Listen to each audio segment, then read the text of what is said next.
which is a vital community in New York City, and I am very fond of and I've been working with. I think he's playing his own politics. Many of his positions don't even follow the Muslim faith, so I see them as two totally separate. He thinks it's a banner. Yeah. You know, it took Andrew Cuomo being beaten by a Muslim candidate in the Democratic primary for him to set foot in a mosque. He had more than 10 years, and he couldn't name a single mosque at the last debate we had that he visited. And what Muslims want in this city is what every community wants and deserves. They want equality and they want respect. And it took me to get you to even see those Muslims as part of this city. And that, frankly, is something that is shameful and is why so many New Yorkers have lost faith in this politics. Yeah, except, you know, that is totally one more time, I'm going to the Muslim community for many, many years. Name a single mosque you went to. I'm not saying that. Can you name a single mosque you went to in 10 years? Before you were ever here. They were before I was here. Before you were even in state government. I worked with the Muslim community. Imams presided over State of the States. We worked in religious working groups, tolerance groups, anti-Semitic groups, etc. All right, gentlemen. Mr. Slee, Rosarita has a specific question for you, but I'll give you a second. Zohran, this is what disturbs me about you. You will be celebrating your birthday this weekend. In 1991, I was in the streets of Crown Heights with the Guardian Angels for 30 days and 30 nights when the first Democratic Socialist mayor of New York City, that's right, David Dinkins, was a proud member of the Democratic Socialists of America, abandoned the Jews for 3 days. They were left to their own means. And we protected them for 30 days and 30 nights. Then your favorite mayor, Bill de Blasio, in 2019, abandoned the Jews again when they were being attacked in Williamsburg, in Borough Park, and Crown Heights. And I had to bring the Guardian Angels in for 30 days, 30 nights. Jews don't trust that you are going to be there for them when they are victims of anti-Semitic attacks. Okay. Brief response, Mr. Mamdani. We have a specific question for you from Rosarita, but Mr. Mamdani, please. I agree, by the way. One of the most meaningful experiences I've had over the course of this campaign has been the conversations I've had with Jewish New Yorkers. Jewish New Yorkers who've told me about the door that they've had to lock that they had kept open for 40 years. Jewish New Yorkers who've told me on the M57 about an apartment this speech therapist was trying to sell when a realtor told her, put the Jewish books off the table. Jewish New Yorkers who've told me about their fear in living in this city, and I will be a mayor who finally addresses that, not through the theatrics of the politics on the stage, but through action. I'll do that by ensuring that we have police officers outside the Jewish New Yorkers who feel for some reason Zohran being mayor is going to make them unsafe. They're not being. They're racist. There's no Jews who are like on the fence going like, well. Pro-Palestinian protests, and you've suggested that Mr. Mamdani uses languages that is anti-Semitic. How do you assure New Yorkers that you'll be the mayor for all? Oh, my God, bro. Jesus Christ. I've been there for all people and all times for 46 years as leader of the Guardian Angels here and around the world. Whether it is a religious violation of people's rights to worship as they choose in a mosque, in a church, in a synagogue, or a shul, whether it's because of racial identity. Remember, in the summer of 2020, Asians were under constant attack because of the lockdown and pandemic. I don't remember Governor Cuomo coming to their aid. You were the governor then. I was out there going into all the neighborhoods, Flushing, Bayside. We were in down in Bensonhurst. We were in Chinatown itself, where Asians were being attacked indiscriminately because they were thought to be carrying COVID. We protected them then. Governor, you were not there for them. De Blasio was not there for them. We understand hate. And in order to counteract hate, you have to get the community involved along with the police to protect people when they're under siege. Jews are under attack now more than ever before. And I don't believe either of you have the capabilities of protecting them with increased anti-Semitism. That is pure fiction. I passed the no hate in our state, the strongest hate crime law in the United States of America.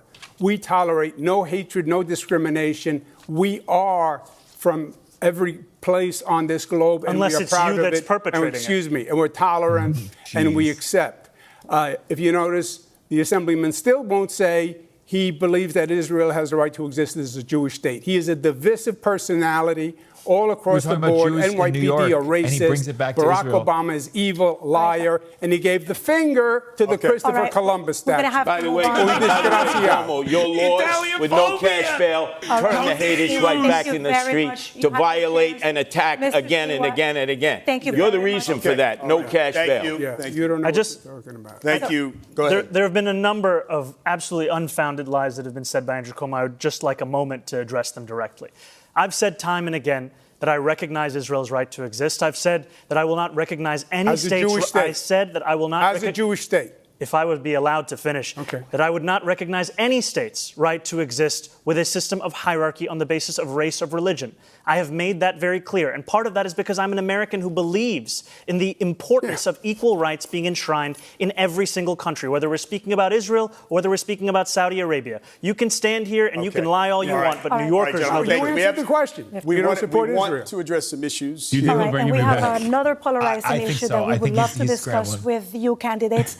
And let's talk about the National Guard here in the city of New York. Now, let's go back to Mr. President Donald Trump. One threat hanging over the city is the deployment of the National Guard troops, like he has done, as you all know, in other cities. The NYPD commissioner has rejected the idea as unnecessary, but the president ordered troops to hit the streets of New York. Now, how would you respond? Mr. Sliwa, you have a minute. There's no need for the National Guard in New York. Kathy Hochul, the governor, when we had a crime crisis in the subways that I'm well familiar with, being down there all the time, unlike my two adversaries, she sent 750 National Guardsmen down into the subways in 2024. Remember the horrible case of Debrina Cuomo. Does anybody even say her name anymore? That woman who was set on fire by that migrant.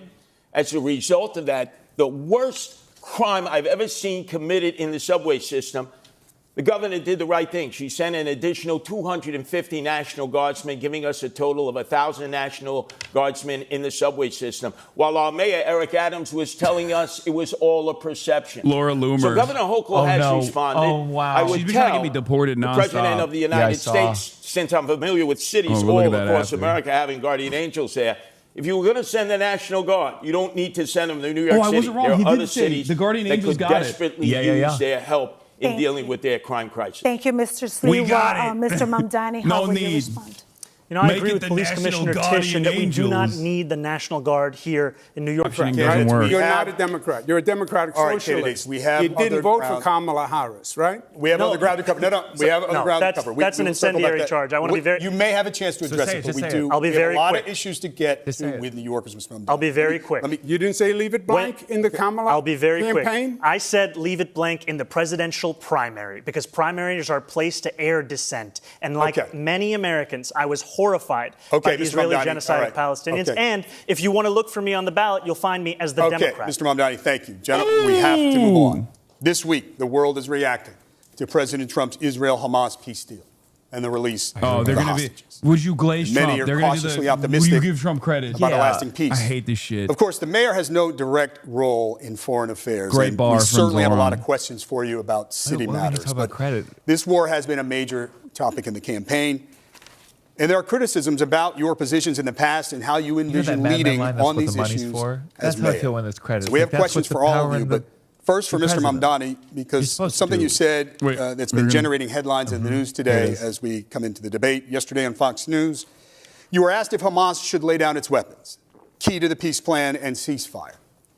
And some say they found your answer confusing. You said, quote, I don't really have opinions about the future of Hamas. It's not. It's less confusing. Beyond the question it's more of justice, confusing to ask the safety, fucking New York mayor and the fact this that anything question. has to abide by international law.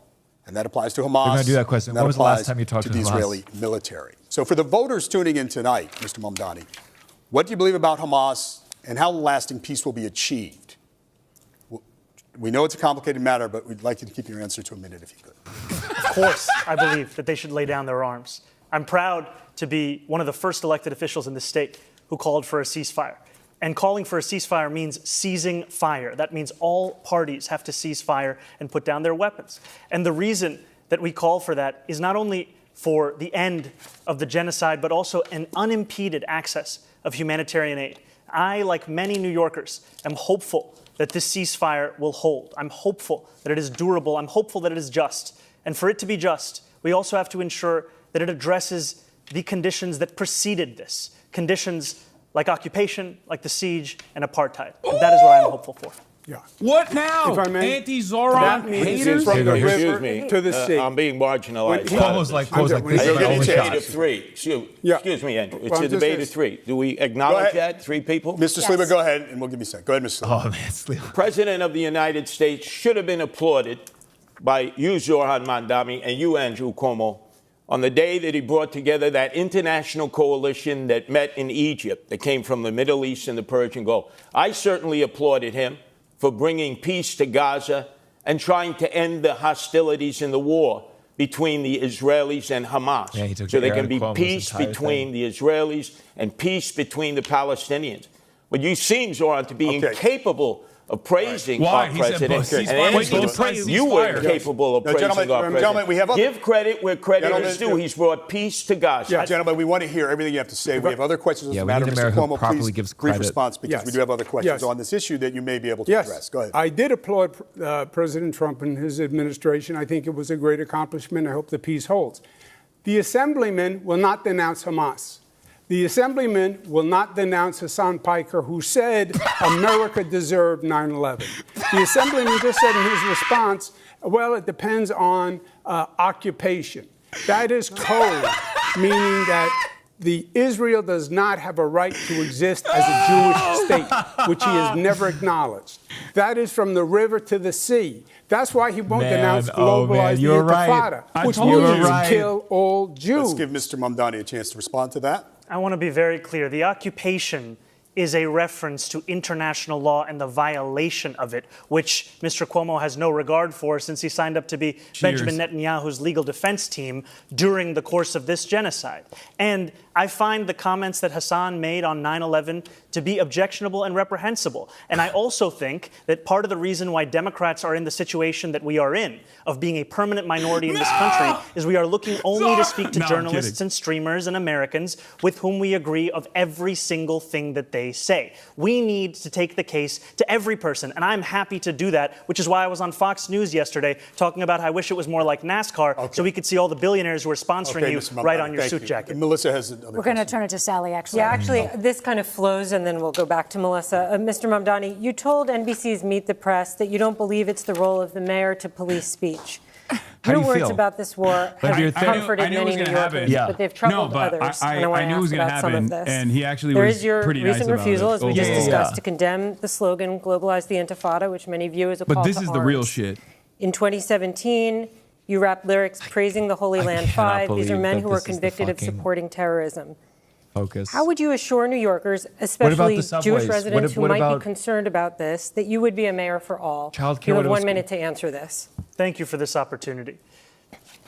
When I am speaking about the responsibility of leading this city, I mean leading not just those who voted for me, leading not just those who vote, but leading every single person who calls the city home. And that includes Jewish New Yorkers. And I have been so thankful for the opportunity I've had to sit with so many Jewish New Yorkers over the course of the primary and through the general. And it's in those conversations that I learned that this phrase evokes many painful memories. Memories of bus attacks in Haifa, of restaurant attacks in Jerusalem.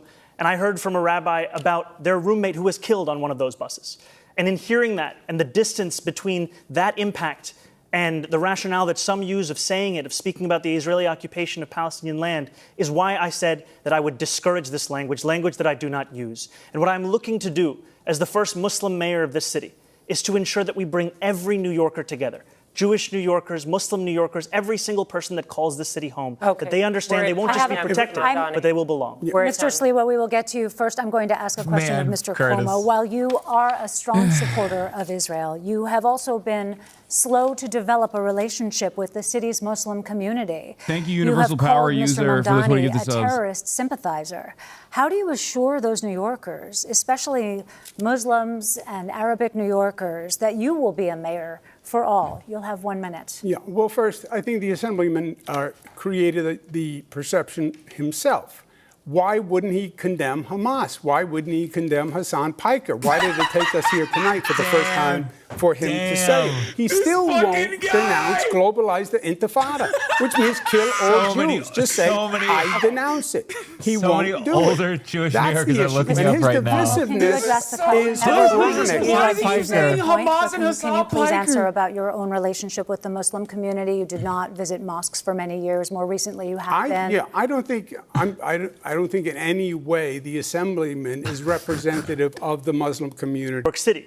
We do not need them for the purpose of safety, because if it was safety that President Trump was so concerned about, he would send them to the 8 out of 10 states that have the highest levels of crime in this country, but he won't, because they're all run by Republicans. What New Yorkers need is a mayor who can stand up to Donald Trump and actually deliver on that safety. When Donald Trump sent ICE agents on people in Los Angeles, Andrew Cuomo said that New Yorkers need not overreact. That is the furthest answer that New Yorkers are looking for. They are looking for someone who will lead, someone who will say that they will have their back, someone who will actually fight for the people of this city. And that's who I am, because I'm not funded by the same donors that gave us Donald Trump's second term, which isn't something that Andrew Cuomo can say. Thank you, Mr. Mamdani. Yeah, first, the answer in the subways is not more National Guard. I put National Guard in the subways also. It's more NYPD is the answer. But the National Guard is not, he's not sending in the National Guard to do any real function. It's control, it's power. Sure. He's trying to say these Democrats don't know how to run these cities, and it's a political gesture by sending in the National Guard. He has said if the assemblyman is elected, he will take over New York. Forget the National Guard. But this is he the has said, I'm going to take the funds. If they order the troops to come here, what would you do? Well, I went through this with him. He sent the National Guard to 20 cities when I was governor. You know what city he didn't send them to? New York. Why? Because I said to him, don't you dare, we don't need it, and he backed down, and he will again. So that proves a good relationship wait a with second. The president is going to back down to you, Andrew Cuomo. I know you think you're the toughest guy alive. Curtis, get his ass, Curtis. Let me tell you something. Get his you ass, lost Curtis. your own Curtis primary, low-key right? kind of likes Zohran, by the way. Have you noticed that? Yeah. Why And you have a difficulty understanding like we're the same age. You're what not the a man. term You no don't patrol the is. streets You're like me. not going to stand up to Donald Trump. I agree with Curtis. more than You're he not hates going to Zohran. stand up to Donald Trump. Like, he's like, and he can't stand at up his to heart, Donald he's Trump. a New Yorker, and so right is on Zohran. his Andrew talk. is You not. negotiate with him. You don't fight with him, because only the people of New York City will lose. We Yeah. do have a Stand up follow-up. to negotiate. We have a follow-up. I'd like to see a show of hands. Are there any circumstances where any of you would allow the NYPD to cooperate with the National Guard if Trump sent them to New York? 9/11. Show of hands. Yes? No takers. Okay. Moving on. If history is a guide, National Guard troops in the city could trigger protests. And we have questions for each of you about how you would handle that. So, Mr. Sliwa, you have been arrested for protesting migrant housing and for trying to serve Mayor Bill de Blasio with court papers. How would your NYPD handle protests? And would you continue participating in protests as mayor? You have 1 minute. Well, I have been arrested oftentimes in civil disobedience. That is a great American right. But demonstrations have a time and a place. And it used to be before Bill de Blasio, I know he was your favorite mayor, Zohran Mamdani, that you'd have to get a permit. There's a time period you were in a structured area. You get a sound permit. It could be turned around in a day. If there was going to be civil disobedience, you discussed it with the police department. And obviously, you had an opportunity of expressing your anger or your outrage at whatever it was that motivated you to sit down in the street, to block traffic or block an egress. Now we have rampaging groups that go running through the streets, that enter all kinds of facilities and violate other people's rights. And there's no one who's willing to stop it. When I'm the mayor, there are rules and regulations. Everybody has the right to demonstrate. But you can't violate other people's rights, or you yourself must be arrested. He's such a funny dude. And he's saying I'm not going to stand up to Trump. I don't know if I, he's saying I'm going to stand up. Remove those face coverings. He doesn't care about anything. Why he's are you afraid of identifying who you are as a demonstrator? Subway trains, unless maybe you're an agent provocateur who's been sent in here to cause chaos. Thank you. You can protest, just not on the next question subway. goes to you, Mr. Mamdani. You were arrested for No blocking areas of traffic in a egress. pro-Palestinian protest, and you participated in a sit-in at Grand Central. Protesters offered block streets, bridges, and hubs like Grand Central. How much of that would you allow as mayor? And what's your line in having the NYPD arrest protesters? You have a minute. Protest is a part of what makes this city's history what it is. It is a part of the First Amendment. We deserve to have a mayor who stands up for that First Amendment, especially as we have a president that's looking to shred it at each and every opportunity. And we will continue to have protests in this city, as we should, no matter who is the mayor. And the line will be on the question of breaking the law. What we have today, however, is an attempt to intimidate so many who are looking to use that freedom of expression to share their opinions about the city and the world around them. And to be frank with you, what New Yorkers are looking for is someone who can show leadership in City Hall. Because when they don't see that leadership, that's when so many take to the streets. And if you had a leader like Andrew Cuomo, who was telling people not to overreact when they see ICE agents abducting girls as young as 6 years old to deport them, many New Yorkers will take to the streets. We deserve to have a leader who will actually be following through on the values of the city. That's the leader that I'll be. Mr. Mamdani, just a quick follow-up. If you're elected, would you still participate in protests? No, if I'm elected, I'll be the mayor, and I'll be leading the city from City Hall. But no participation in protests, right? The important thing is to lead from City Hall. That's what I'll be doing. Okay. Yeah. If I may respond, because I believe my name was invoked. Yeah. A very brief response, and then I have a question for you. I dealt with ICE. I stood up with ICE. I had a war with ICE here in New York when I was governor. And I stood them down, and they moved out.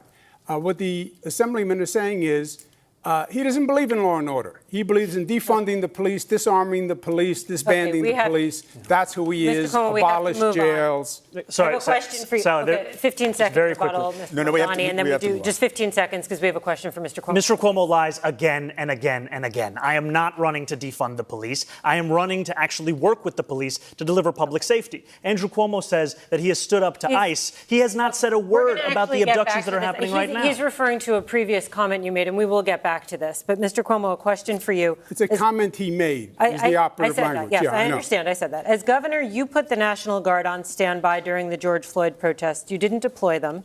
As mayor, talk about how you would balance the right to protest with maintaining order in the streets. The right to protest is a sacred right. There is no doubt about that. But the law is the law also. And you have New Yorkers now who are afraid in this city. They're afraid of Donald Trump coming, they're afraid of that anarchy, and they're afraid of the anarchy in this city itself. We have to provide public safety that makes New Yorkers feel safe. Demonstration is one thing. Violating the law is something else. Blocking public transit is something else. Stopping students from going to class is something else. Harassment, intimidation, that's a hate crime, that's illegal. Enforce the law. Respect the police. They're not racists, as the Assemblyman calls them. They're not a threat to public safety, as he says. At this in general. They're not anti-queer. It's already too contentious for him, but like he's also to protect lost New Yorkers, work with them, fortify them. Whatever that's ironic that you say that now. I'm sorry, Andrew Cuomo, because when you were governor for 8 years, your parole board released 43 cop killers back into the street. Okay, your father, when he was governor, released none. I knew Mario Cuomo. You're no Mario Cuomo, Andrew. You bring it down. Don't say you're pro-Cuomo. Do you want to respond briefly to the comments that Mr. Cuomo raised about things you've said about police? You can do a brief response to that. I have been clear time and time again that as much as Andrew Cuomo wants to bring up tweets from 2020, which is around the same time that he was sending seniors to their death in nursing homes, I am looking to work with police officers, not to defund the NYPD, looking to ensure that officers can actually do one job like when they're signing up to join that department. is from 2019. He was specifically referring to the comments you made. We will come back to that, but we're out of time. Why are you bringing up all the grandparents I killed? We're moving on. Thank you. Despite record low crime numbers, polls show that crime remains a top concern for New York City voters. The three of you have very different approaches to crime fighting and how to manage the NYPD. We want to get into your plans. So we'll start with this question. It's a two-part question, but it's short. How will you make the city safer? And how will you change the NYPD? You'll have 1 minute. We begin with Mr. Cuomo. I would add 5,000. He's really going to win with that one, the Hassan Piker Remember what happened. condemnation. What I think you could run next time. Your name's defund the going to be police. so They took known $1 billion out of in the New York. police. The NYPD is No now one down that at one of the watches lowest this shit levels knows of who the modern fuck political I am. history. Yeah. I would add 5,000 police. When they Google my put name, they're going 1,500 to in come. the They're going to subways, find like a raise bunch the of starting New York Times salary articles that because are you can't positive. hire them. So You they're can't not going to even be fill like, a "What's class this right guy's now." deal?" Yeah, and again, And you have to they're add going to go additional that police kid? officers That because kid? the attrition rate is so high. Part of that is going to be saying to the NYPD, I respect you. I don't think you're wicked, as the Assemblyman said. I don't think you're corrupt. I don't think you're racist. Wicked I plug. value you. I will have your back. I'll be a mayor to work with you.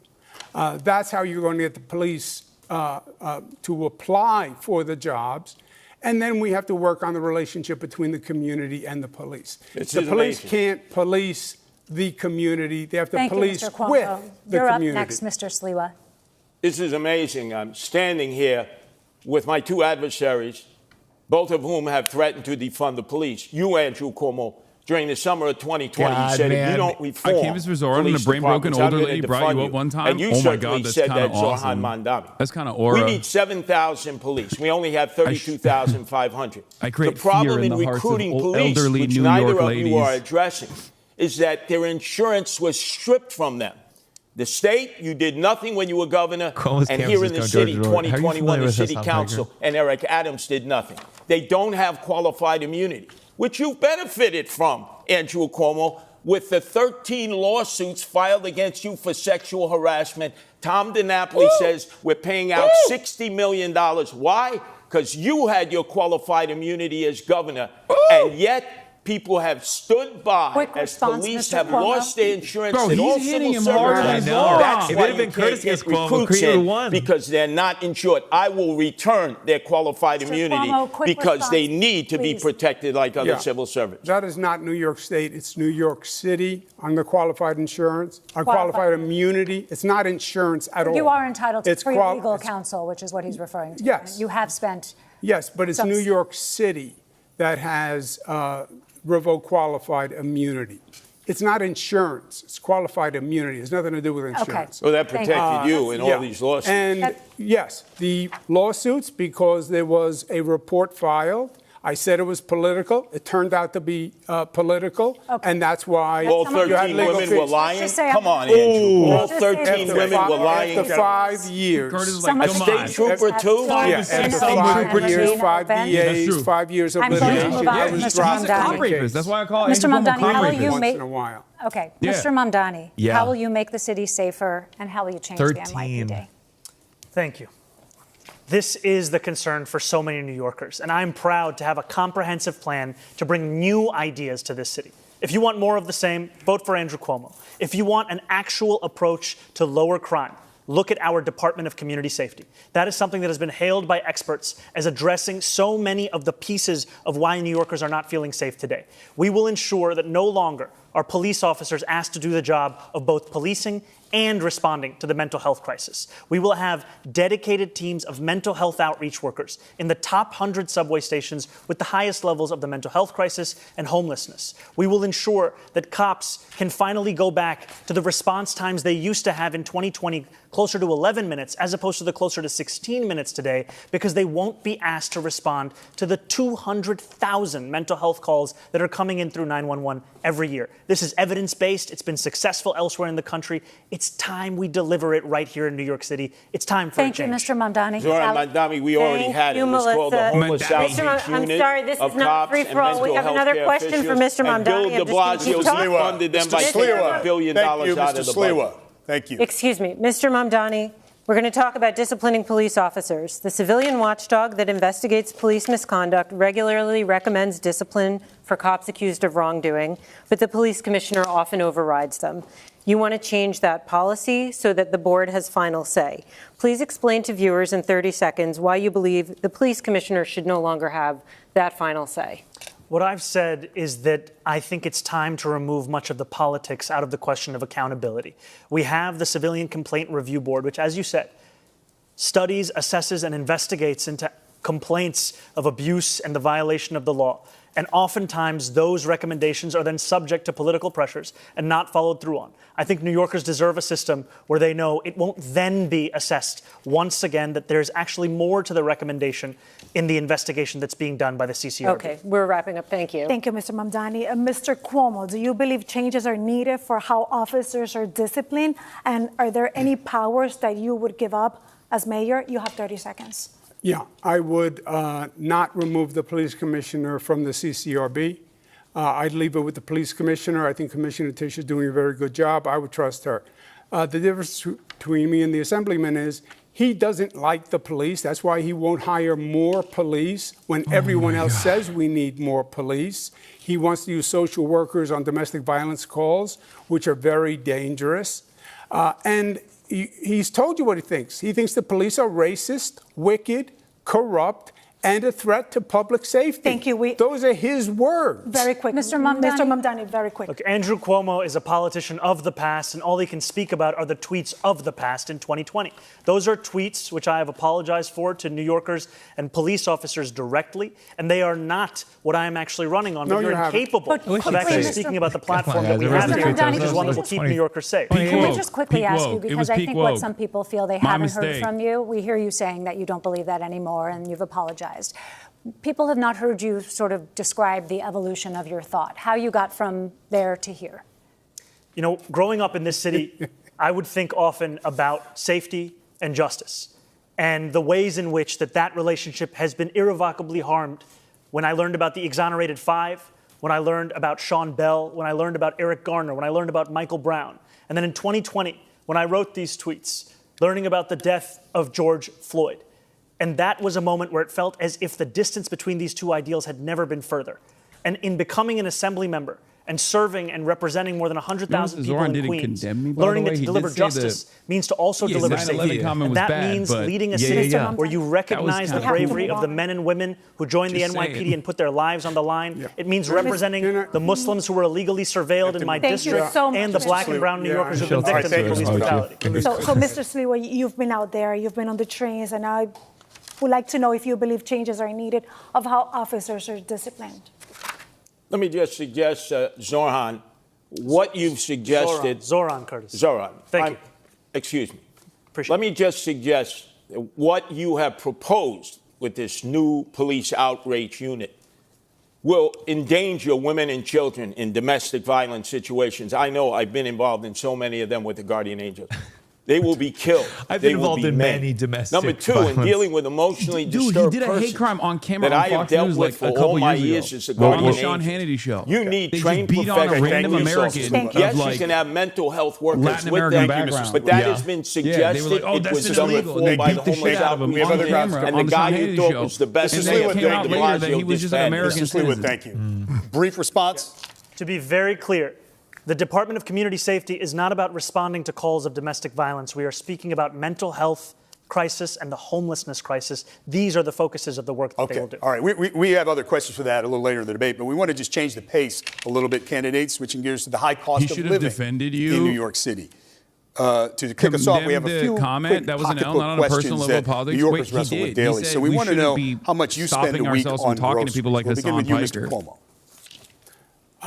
He did do that. Depends how many times my daughters come over. He's running for mayor of New York. He's not going to be like, listen, as a New Yorker, Hassan Piker was based. I'd say about $175 with a gallon of milk, now $5, and always rising up. Loaf of bread. Who do you want him to say? Be like, that comment was awesome. I would like to do that as well. Is that what you think? I retract my retweet of that comment. Mr. Sliwa, thank you. It's a brief answer. Thank you. Mr. Mamdani. I actually agree with Curtis on that. It is too costly. Now that eggs are down to less than $4, though, my average spend every week is about $125, $150. All right. Do you carry credit card debt or do you pay it off every month? Mr. Mamdani? Also, I low-key was a bullet that he took. Mr. Sliwa. I don't have a credit card. I have allowed him not to condemn Hamas. For the record, so what is your monthly rent or mortgage, Mr. Sliwa? Comment is reprehensible. About $3,900. Which is the most honest form of resistance. Mr. Mamdani, what is your monthly rent or mortgage? $2,300. Oh, I should stop giving them talking points. Hassan should put down his phone. A poor person is supposed to have. Mine is about $7,800. Okay. We are actually getting to that. We're gonna cover that subject. Sally? Thank you. We're going to talk a little bit more about the runaway rent in this city. Mr. Mamdani, you're pledging to freeze rent for nearly 1 million rent-stabilized apartments. That really affects less than half of all rentals in the city. What is your plan for those who aren't in stabilized apartments but are struggling to pay the rent? What are you going to do for them? Well, I'm proud to say that yes, will freeze the rent for more than 2 million rent-stabilized tenants, and I will also build 200,000 truly affordable homes across the 5 boroughs over the next 10 years to ensure that tenants, whether rent-stabilized or market rate, can actually have more housing such that they are not being priced out of this city. And finally, I'm also going to make it easier for the private sector to build housing in this city, because what we see today is that it's not labor, it's not materials, it's the weight that is often costing so much to actually build the housing we need in this city. Thank you. And a follow-up for you, Mr. Mamdani. The cost of maintaining a building change year to year for landlords. The Rent Guidelines Board is legally required to consider those costs when deciding whether to freeze rents. So how can you promise a rent freeze today before ever seeing that data next year? You know, we've seen the data time and again. It's It's been data that's been overruled by mayors again and again. The last Rent Guidelines Board study showed that profits were up 12% for landlords of those units. And what did they do? They raised the rent, adding to more than 12% under Eric Adams' administration. What I am speaking about is actually reflecting the needs of these New Yorkers and the state of the market today. These are New Yorkers who have a median household income of $60,000. We do not need to be pushing them further out of the city. We need to keep them in their homes. Aren't you saying in that answer that you are going to prejudge? You will not have seen the data for next year, and you're making a determination based on data you haven't seen. I've seen the data year after year of the fact that salaries are stagnating, costs are up, New Yorkers can't actually afford their apartments. And I will also take action to actually ensure that the landlords of those buildings can better handle their costs by taking on their insurance, their property taxes, and their water bills. And you haven't seen next year's data yet, Cuomo, but we're going to go to I do have a question for you on this subject. You have proposed something that you're calling Zohran's Law. You think that Mr. Mamdani earns too much to live in his rent-stabilized apartment, though I should note that there are no income tests for rent-stabilized apartments. But critics say your plan would force people to pay too much of their income towards the rent. So if you think Mr. Mamdani is gaming the system, what about the other New Yorkers, thousands of them just like him, who earn similar salaries, who are living in similar apartments? Okay, just to follow up on what Sally was saying, because she's right. This is not a new plan that the Assemblyman is talking about. It's Bill de Blasio's plan. It was called Freeze the Rent. Oh, Bill so de Blasio says it's happened before. The mayor can't say legally he's going to freeze the rent. There's a Rent Guidelines Board. There are certain considerations that have to be looked at. You're right, Sally. Oh, so it's doable, and it's been done before. Thank you. So it's not communism. Freeze the rent only postpones the rent, because then you have to have an increase to cover the costs. Otherwise, the building is going to go bankrupt. No. And it does nothing for the majority of renters who aren't in these rent-stabilized units. There's nothing for NYCHA. There's nothing for homeowners. There's nothing for people in black-brown communities who are getting priced out. I was the HUD secretary. I built affordable housing all across this nation. I built affordable housing in this city when I was in my 20s. I know how to get it done. How'd you get that job? On the rent-stabilized units. How'd you get that fucking job? Those are the in your 20s without any experience. And we You're out should of time. I'm sorry, Mr. keep Cuomo. them for the We didn't get an answer most to the rent question. burden. We have to move on. But I have a question for you. No, sorry, he invoked me for much of that question. Just a very brief response here. Very brief. You know, you've heard it from Andrew Cuomo that the number one crisis in this city, the housing crisis, the answer is to evict my wife and I. He thinks you address this crisis by unleashing my landlord's ability to raise my rent. If you think that the problem in this city is that my rent is too low, vote for him. If you know the problem in this city is that your rent is too high, vote for me. If I understand it, Sons of millionaires need subsidized Zohran's housing. Law would not evict Mr. Mamdani. It would not evict it. It would apply to people applying for. Oh my God! But the tenant advocates. It would affect. It would evict no one. This It would be an income limitation. We have to move on. I have a Mr. question Sliwa. for Mrs. This is Sliwa. like Rosarina? a spat in the schoolyard. Let me No, suggest. Mrs. Can I Sliwa, please Rosarina ask has the a question? specific question for you on this. Yeah, well, I wanted to hear. talk about affordability and obviously address that Go issue. ahead. Yeah. So you've proposed, Mr. Sliwa, plans that would made a point of talking about the struggle of renters and property owners. Describe your plan to help renters and landlords. Well, first off, we have 6,000 available apartments that the mayor controls in NYCHA, and they've been empty for years. That you address, number one. Then we talk about senior citizens who are living here.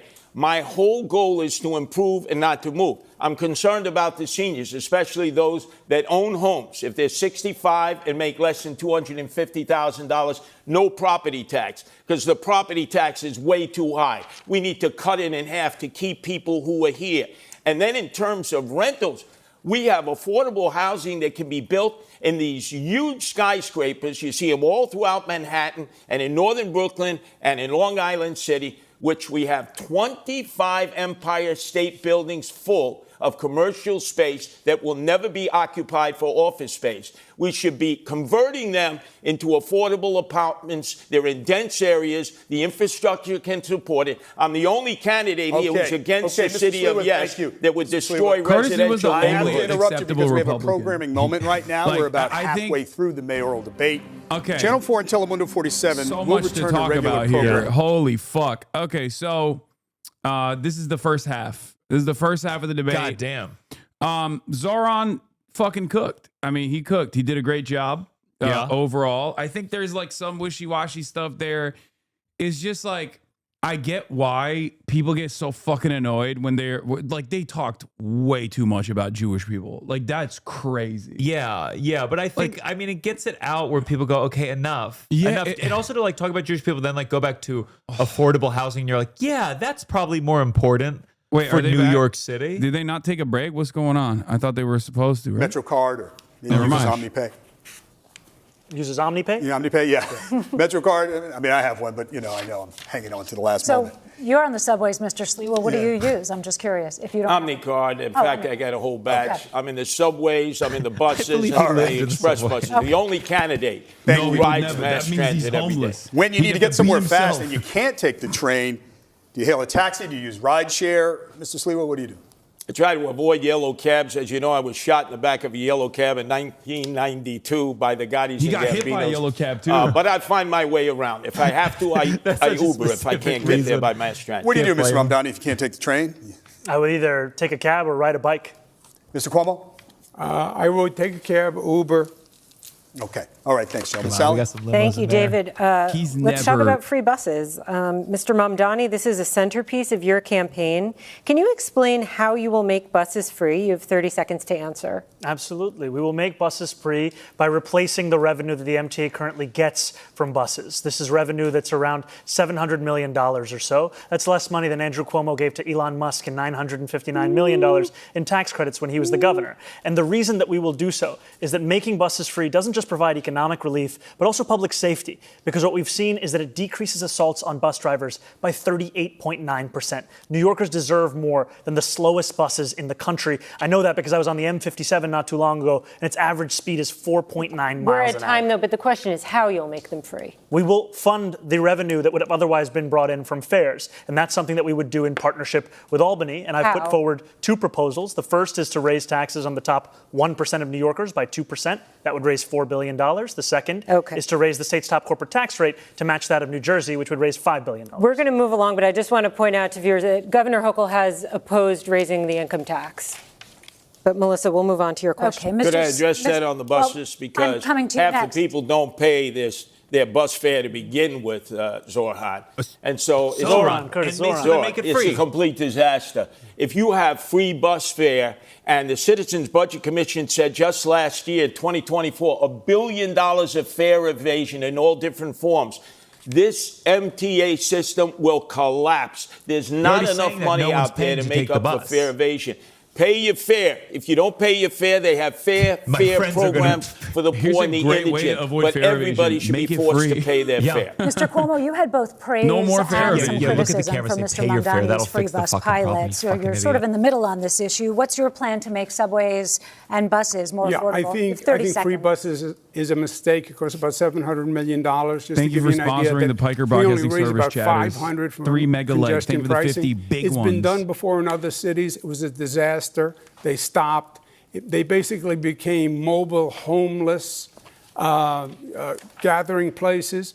What I say is free buses for working families who can't afford it, and free subways for working families. But wait, what? Don't subsidize rich people on a bus. And how are you going to? It's been tried and it's fair. Has that been his pitch? Mr. Mamdani, can you just respond quickly on the point about the mobile homeless gathering places? God, this is something that we heard when we were fighting to make buses free in Albany when we delivered the first fare-free bus lines in New York City history. And what we saw is when we made one bus route free in each borough of New York City, there was no increase in homelessness on those buses. There was no increase in fare evasion in the surrounding area. What there was an increase in ridership of up to 38%. Thank you, Mr. Mamdani. Candidates, maybe we can dig deeper on this and get a sense of how all of you would pay for your big ideas. Mr. Mamdani, we'll start with you. We've obviously been talking about free buses. You've talked about free childcare, city-run grocery stores. I gave up because essentially, you're proposing about $10 billion in this is new the community spending. one. And as you've indicated, you want to pay for it with tax increases. But as Sally pointed out, Governor Hochul said no to raising income tax on millionaires. So tell New Yorkers tonight how you're going to pay for all of this in 1 minute. Kathy Hochul Look, seems a lot of to be people on have board. called even my campaign a non-starter when we first began. And now I stand before you proud to be the Democratic nominee who got the most votes in city primary history. And I believe we will see the same thing with our push to ensure that we are taxing the wealthiest and the most profitable corporations the fair amount that they should pay. Now, there are those who will say that because it will be hard, you should give up. We saw what giving up looked like when Andrew Cuomo was the governor. He gave up on fighting for working-class New Yorkers and instead caved in to his billionaire donors. And what did we get? We have the fastest and most frequent helicopter service to the Hamptons, and we have the slowest and more expensive bus service across the 5 boroughs. But again, Mr. Mamdani, I know Governor Hochul indicated this week there may be some open windows, but more or less income tax on millionaires is off the table, according to the governor. Look, I've said very clearly, making buses fast and free costs about $700 million a year. Making universal child care a reality costs about $5 or $6 billion a year. If you raise the state's top corporate tax rate to match that of New Jersey, you'd be raising $5 billion in and of itself. I have a couple of follow-ups. Mr. Sluber, you're next, but I have a couple of follow-ups. I would just want to add one additional thing. We have also put forward a plan to save money here in New York City with $1 billion in savings through procurement reform, through following the independent budget office's assessment about hiring more fiscal auditors, and in actually collecting the fines and fees from bad landlords across the city. Just a quick couple of follow-ups. If you could find some of the funding, but not all of it, which of your priorities would come first? What would be the first among equals that you would try to get done? Well, freezing the rent doesn't require any fiscal infusion, so that will be something we'll be pursuing immediately. And universal childcare, after housing, is the second cost. Childcare is the second cost pushing New Yorkers out of this city. $22,500 a year is the estimate we've seen. That will be a priority for us. And I just want to know if you could get the money and funding elsewhere, would you drop the call for the tax increase? Absolutely. The most important thing is funding these agenda items. I think these are the two most important and straightforward, direct ways to do so. But if the money comes from elsewhere, the most important thing is funding. Melissa has a question. Mr. Sliwa, you've been talking about cutting taxes and spending. So what is your plan, and how would you pay for your programs like 7,000 more cops? Cuomo's going to tank, I think, after this. Zohran, it was so dumb. Well, your fantasies. And I do mean legitimately, like, bringing my name up as like a big line of attack. It's a fantasy. Let's deal with the reality. How unserious it is, because no one knows who the fuck I am. You already have a plan in Boston. So if, like, those are the most impactful moments that he had, it's him in the future. This is a great plan. It's him defending in his which rape universities and others who have bought up properties the moderator, you actually have this that are now taken from the real estate market and taken from property tax. He's offered nothing that makes you go, oh, we could raise cool, $1 billion from Columbia University, NYU, that are in the real estate business, and Madison Square Garden. Your friends, Andrew Cuomo, Jimmy Dolan, who pays no property taxes. That's how you raise $1 billion to get 700 police officers trained, vetted, and out into the streets in the 5 boroughs. And then the police will be on the subways, and they will be patrolling the old-fashioned way where they're needed, going up and down the moving subway cars where people want to see the visual protection, especially women who are being assaulted, perved. And like we saw this morning on 86th Street, a woman with a gun to her head, an armed robbery because we don't have enough cops. I have a question for you in this topic, and let's talk about history, because as governor, you raised and cut taxes. Now you're proposing some tax relief. What's the price tag for your proposals, and where will you get the money for example, 5,000 new police officers? You have a minute to answer. I think Sally's question was very well taken. The Assemblyman's whole plan is based on a myth. He's going to raise taxes. Albany's going to raise taxes statewide on corporations, but the money's only going to go to New York City. That could never happen. It's not just that the governor wouldn't support it. It's impossible. He said he's going to raise the taxes the same as New Jersey, corporate tax. No, it would be double the tax. You would see New Yorkers on I-95 fleeing to Florida. We would be alone. So you have to be realistic with revenue. You have a $115 billion budget. You have to go through that city budget and find savings. I started the state, which is double the budget of the city, at a $10 billion deficit. I closed it and added services. And we can do the same with New York City. New York is already more expensive than these other places. People still choose to live there because it's fucking New York City. It's bullshit. It would be whatever additional spending would be revenue neutral. People go to Florida when they're ready to go to Florida. It's impossible. You got to cut taxes for people to stay here.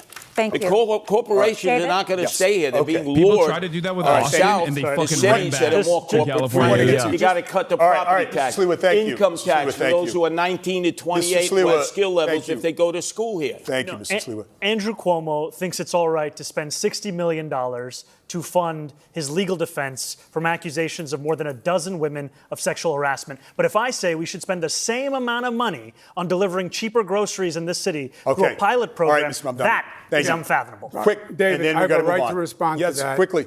First, I did not bring those lawsuits. That was brought by the Attorney General, which I said was political. Well, those that's what generated the legal fees. Women, and some of them have still been making their way through the courts it's political, this year. and yes, those harlots are lying. Come on. Not all of them. Yeah. This is a great debate performance. What the Assemblyman doesn't say is all this money that he Curtis wants to was smart pass. to bring up just the one thing he did do is 13 he voted to for a remind pay raise people. for himself. Yeah. They're the highest paid We have to cover legislators in the United States. I did ask the state controller's office record. this week. I did ask the state controller's office this week. The total was above $60 million. But just those sexual harassment cases to defend Governor Cuomo and his staff was about $21 Sorry, it was million. The sexual harassment and I just want to nursing home clarify cases. because you said 60, but on those cases it was 21. Okay. Thank you. We have to talk about quality of life in the city. Let's turn to everyday life in the city and some issues a mayor can directly impact. We start with a couple of questions about 311. The number New Yorkers call or text for non-emergency help. First off, have you ever called 311? And if so, for what? You could do that like if you're putting out like I called 311 luggage, for issues with my heating in my apartment. And I've spoken to New Yorkers time and time again who are frustrated by the fact that they can track their Uber Eats block by block. But when they call 311 for them to come to their apartment, it's just a question of hoping and praying that they do. There's no actual appointment. That's something that we would change. All right, Mr. Sliwa, have you ever called 311? You know, there used to be that song 911 is a joke by Public Enemy. 311 is a joke.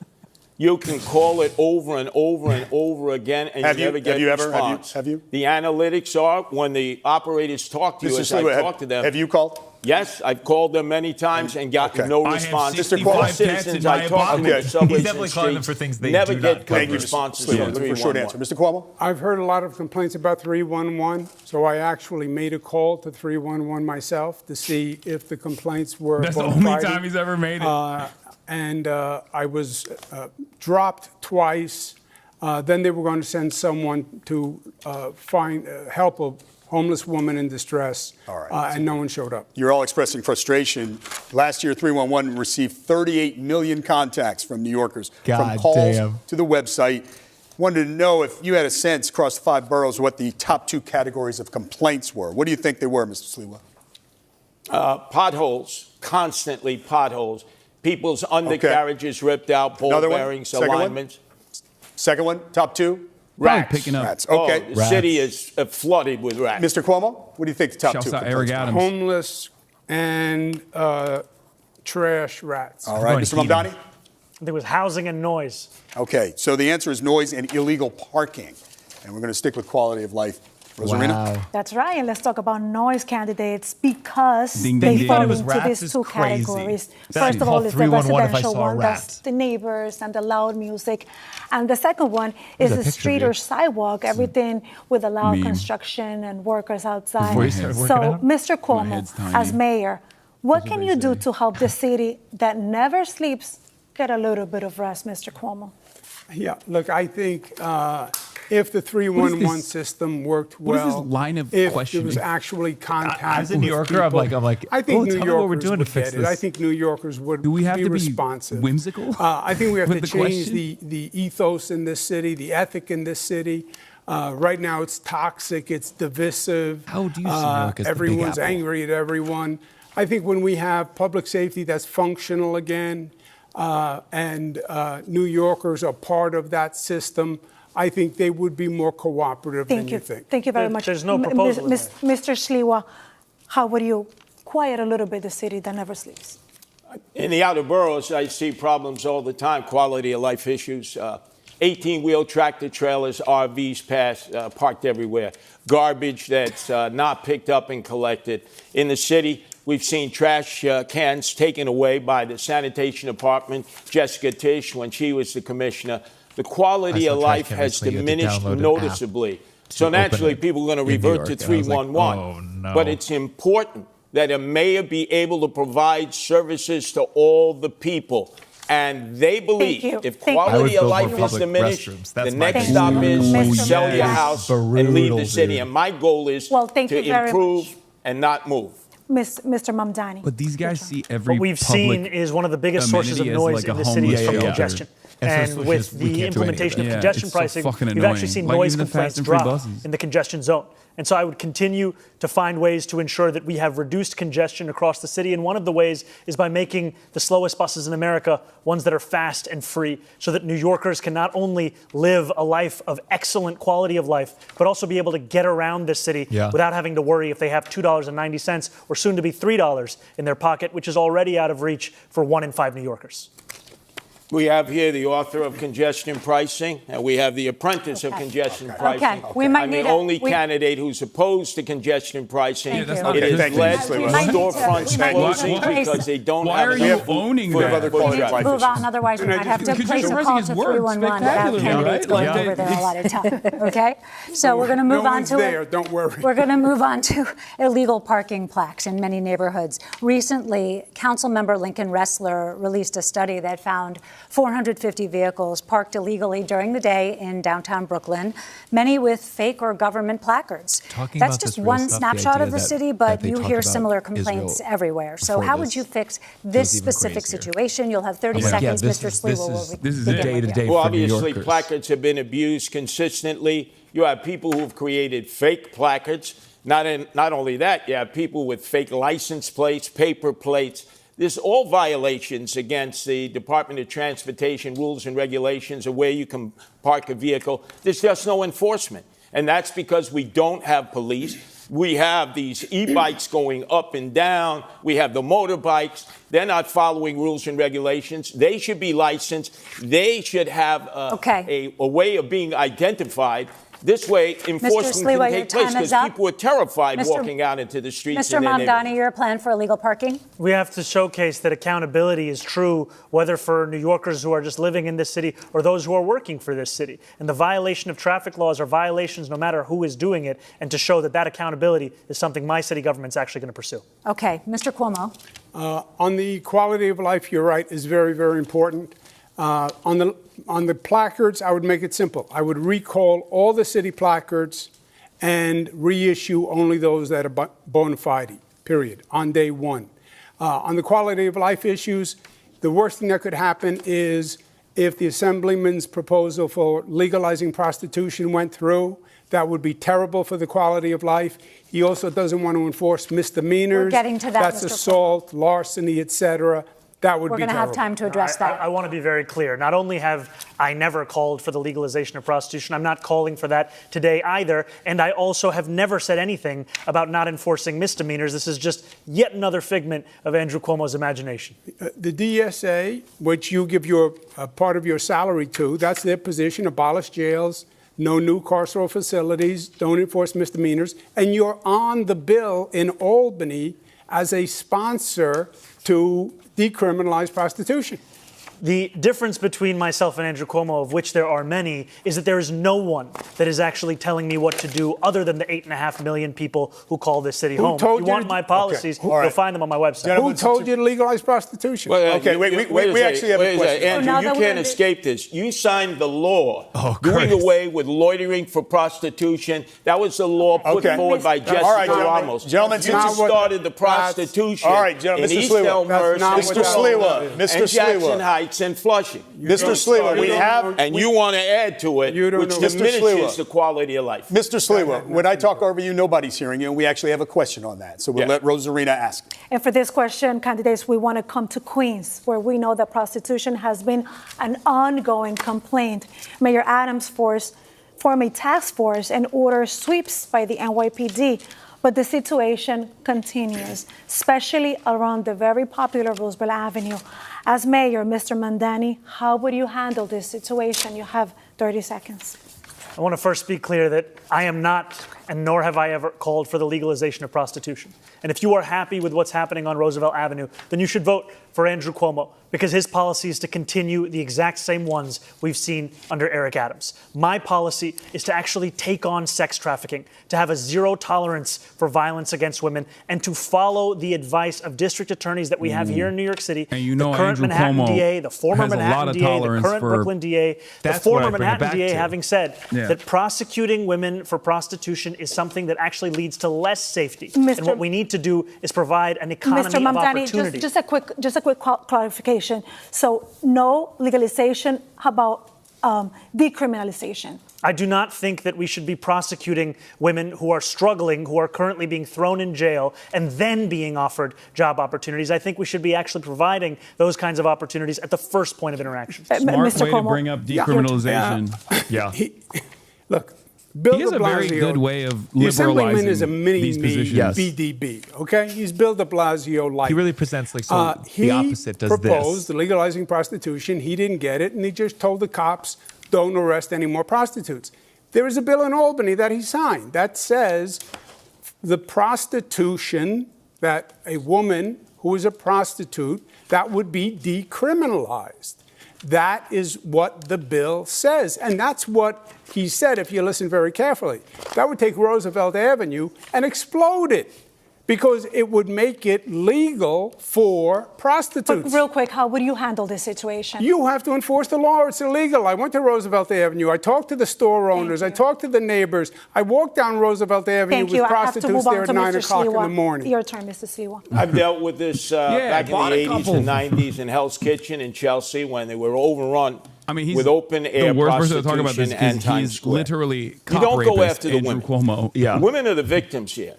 You lock up the Johns, you shame the Johns. You let everybody know about the Johns. The madams and the pimps need to be prosecuted to the full extent of the law.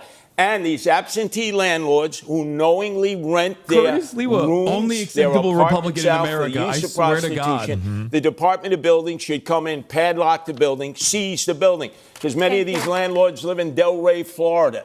They did back in the 80s and 90s when we did it in Chelsea and Times Square and Hell's Kitchen. And they're doing it again, and there's no Sliwa. enforcement. That's why the prostitution We're going to go to Sally now. Thank you, David. We're going to talk a bit about experience and beliefs. We've covered a lot of ground tonight, but we want to probe a bit deeper into each of your mindsets and how you'll approach governing as mayor. Mr. Cuomo, you have touted your experience on the campaign trail time and again, but you pretty squarely lost the Democratic primary to Mr. Mamdani, forcing you, a lifelong Democrat, to run as an independent. That's your guy. When you announced that decision, you said, quote, when you get knocked down, learn the lesson and pick Curtis yourself is the one back who go, up. who the fuck What is lesson Hassan did you Piker? learn, and what do you feel it said about you, something you did wrong, something that you need to change about yourself? Yeah, I think in the primary campaign, I did not do enough on social media, which is a very effective medium now. This is always the mistake. They always think it's social media. This is so fucking stupid. During the campaign. I mean, let him fail. And that is changed. Yeah, people need now. to see more of you on social media. That's I've also, why. Increased That's what'll do my it. activity. Yeah, let's pull up some of those significantly. banger tweets you got going on. My agenda is exactly the same. I am the Democrat, although I'm not on the Democratic line. He is a Democratic socialist, called Barack Obama evil and a liar. Didn't vote for Kamala Harris. He is on the line. Fight and deliver is, I will fight for people, I will fight the bureaucracy, and I will deliver results. New Yorkers need the mayor to get something done. This is all words and theories. I am a manager who can actually This is a question about self-reflection. Is the thing you're reflecting on the most that you need to be on social media more? Is there any other deeper lesson? Between the two campaigns, social media, more accessibility. Okay. I just have to say, it's been an hour and 20 minutes of this debate, and we haven't heard Governor Cuomo say the word affordability. That's why he lost the primary. That's why he'll lose the general election. And you can lie all you want, but the truth is, I voted for Kamala Harris. I'm the only candidate on this stage to have the endorsement of Kamala Harris, and I'm not the one who's funded by Bill Ackman, who called Kamala Harris unqualified to be the vice president of this country. Okay, may I respond? Yes, brief response, please. There are a lot of New Yorkers who support me. I don't think New Yorkers care about Kamala Harris. New Yorkers I don't think so, no. Yeah, I think New Yorkers are done with Kamala Harris. Because they think you're anti-Semitic. So it's not about Trump or Republican. Wasn't that one? Yeah. It's about you. Do you think he's anti-Semitic, Mr. Cuomo? I don't make those judgments about people. Are you a racist? Are you an anti-Semite?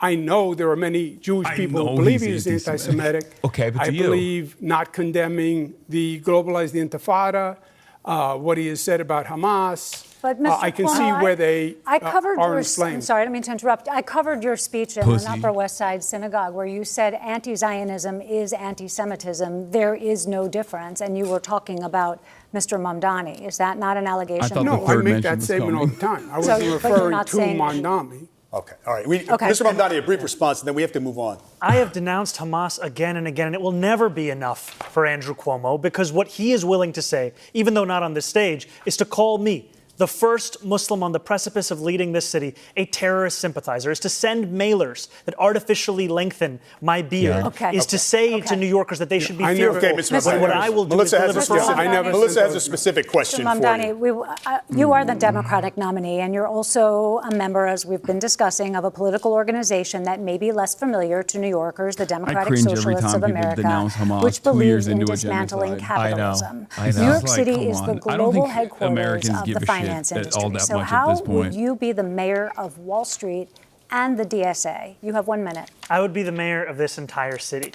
And that means ensuring that the wealth that we generate in this city is also wealth that every single New Yorker can actually feel in their pockets. Because what we have today is a system that has generated the most wealth in the wealthiest country in the history of the world, where 1 in 4 of our neighbors are living in poverty. That's unacceptable. We can't look at 500,000 kids hungry every single night as just the cost of doing business in this city. That's something we have to actually change. And I'm going to do that by fighting for my neighbors in Queens that I've come to know, who are not only the ones who own teapots and toy stores, who own diners and dry cleaners, but also the ones who work there. Because right now, all of them are being pushed out of this city by corporate greed, by private equity, and by a politics that refuses to fight for them. I will finally deliver that politics. Just a quick follow-up, Mr. Mamdani. A lot of Hispanic that flee socialism and are a little bit scared to hear your policies. God. What would you tell them? Well, I would first say that I wouldn't be here without the support of Latino New Yorkers, because it was the majority of their support that helped to make me the Democratic nominee. And what democratic socialism means is a belief in the dignity of each and every New Yorker and the responsibility city government has to deliver that dignity. That's why I'm speaking about childcare, because it's pricing out New Yorkers from the city. That's why I'm speaking about freezing the rent, because housing isn't a human right in the way that we practice our politics in this city. And that's why I'm talking about making buses fast and free, because 1 in 5 New Yorkers are being priced out of public transit today.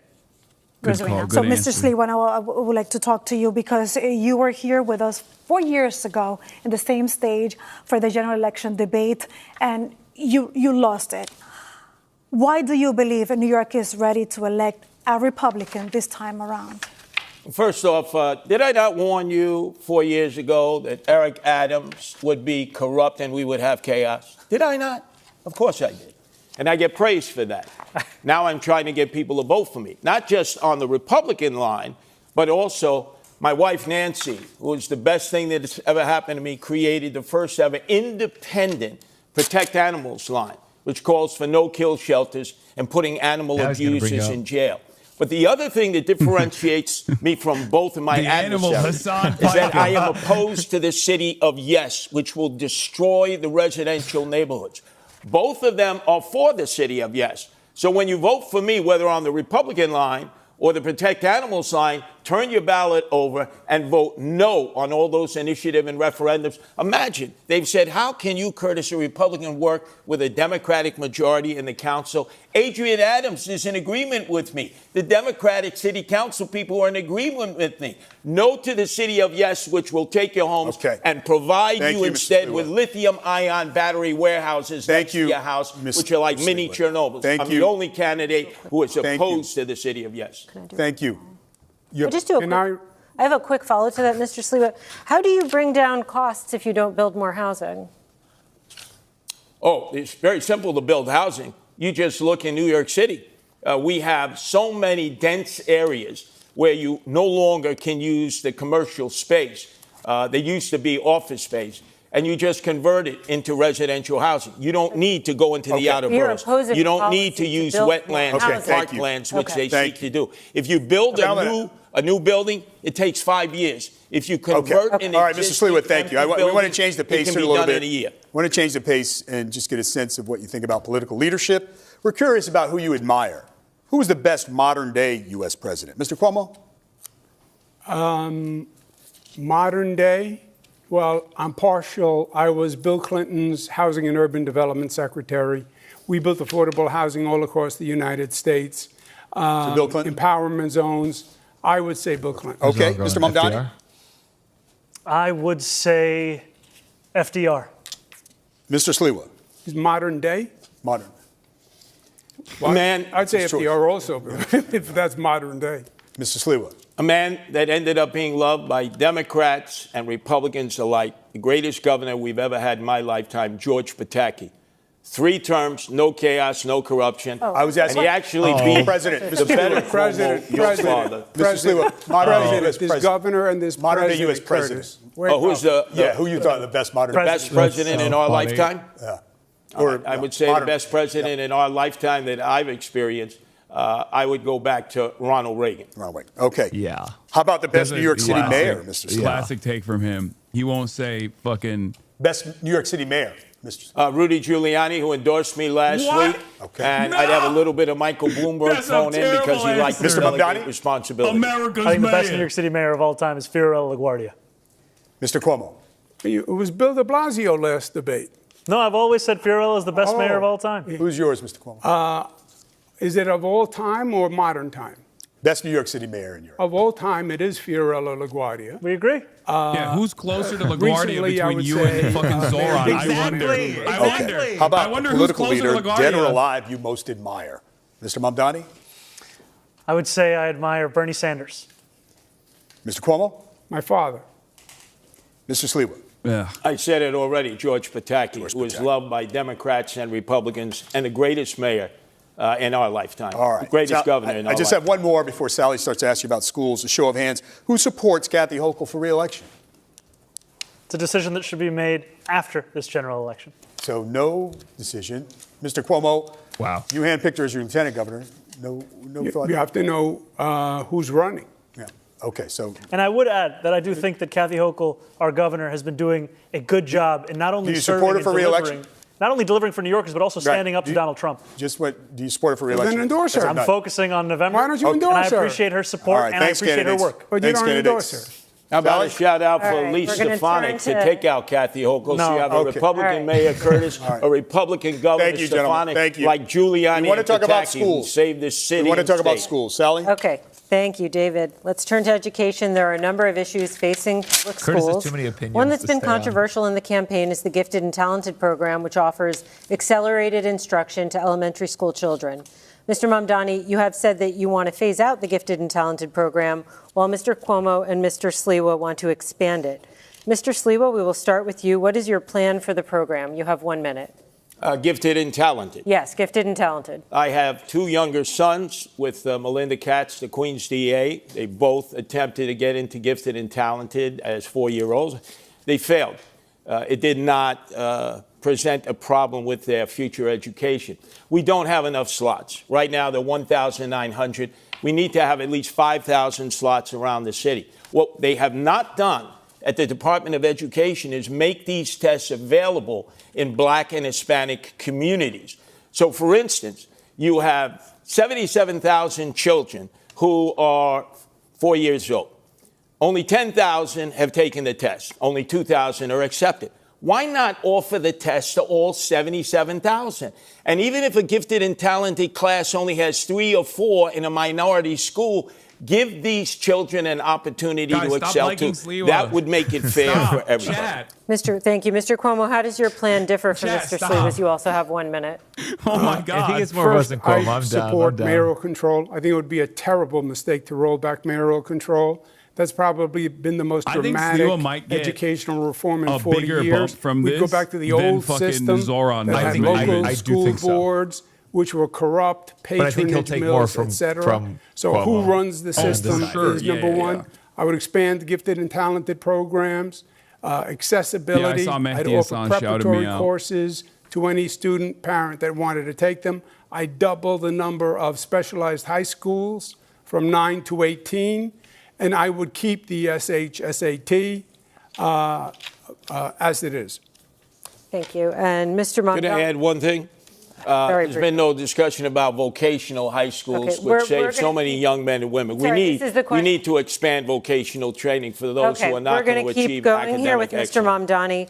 Why should the gifted and talented program be phased out, in your opinion? You have a minute to answer. So I want to be very clear. I have spoken solely of gifted and talented for kindergartners. I do not believe that kindergartners should be subject to a singular assessment. I have not spoken of any gifted and talented programs older than for kindergarten. I'm solely speaking about kindergarten. And I believe that we should be delivering the best education across the country here in this city. We will do that by following through on the proposals I've put forward to hire 1,000 more teachers every single year through our Community to Classroom program, one that will ensure that we're providing each student, whether they be in high school or someone who is an adult looking to become a teacher, with $12,000 in tuition subsidies so that they can start to fulfill the 7,000 to 9,000 additional teachers we need so that we can actually deliver on the Class Size Reduction Act, which I was proud to pass in Albany, that will ensure that children and teachers actually have a manageable ratio in that classroom so that they can learn. Because today, that learning is being rendered impossible by the number of kids in that same classroom. It's time to make sure that that number is lower. Yeah. But you don't believe the mayor should run this system? I've been critical of mayoral control because of the ways in which it's been used to take away the voice of parents, of educators, of students. And I think it's important that those same voices be a part of how we lead the system. So are you for or against mayoral control? I've been critical of it. I'm against mayoral control. And I think that there's an importance of developing something that actually enshrines all of those voices together. Mr. Cuomo, you also tried to curtail it when Mayor de Blasio was mayor. But I'm we sorry? can go. Did you hear what she said? No. I was saying you proposed a curtailment of mayoral control when Mayor de Blasio was mayor during There's been multiple modifications of mayoral control over the years. Some proposed curtailment at your hand. So if you are such a champion of it tonight, no, I never proposed reversing mayoral control. No, shortening the duration of time he would have control of schools. Yes, for renewal.